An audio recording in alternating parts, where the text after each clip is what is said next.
যদি একটা কাজের পিছনে আন্তরিকতার যদি তাগিদ থাকে, সত্য তাগিদ থাকে, এবং আমাদের কাজ যদি ন্যায় ধর্মী হয়, সত্য ধর্মী হয়, আমাদের কাজের মধ্যে যদি ন্যায্যতা থাকে, সেই কাজ কোনোদিন ব্যর্থ হতে পারে না।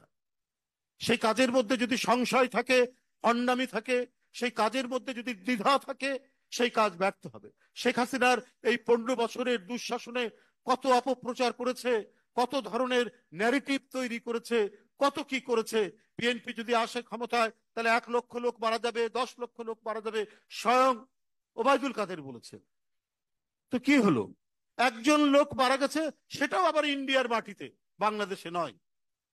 এনামুল হক শামীম, নাকি কি নাম যেন, না না এনামুল হক শামীম বোধহয়, না ইশাক আলী পান্না, ইশাক খান পান্না, রাইট, ছাত্রলীগের নেতা ছিল। তো এই যে আপনার অপপ্রচার করা, অপপ্রচার দিয়ে বিভ্রান্ত করার চেষ্টা করেছেন, কিন্তু ক্রমান্বয়ে মানুষ কিন্তু স্পষ্ট হচ্ছিল। মেঘ সরে গেলে আকাশ যেমন নির্মল হয়, ঠিক আমাদের রাজনীতির অঙ্গনও নির্মল হয়ে আসছে। যখন দেখলাম যে প্রাইমারি স্কুলের শিশু, হাই স্কুলের ছাত্র এবং কলেজ ইউনিভার্সিটির ছাত্ররা এক কাতারে দাঁড়িয়ে একটি কাফেলা তৈরি করে শেখ হাসিনাকে পালাতে বাধ্য।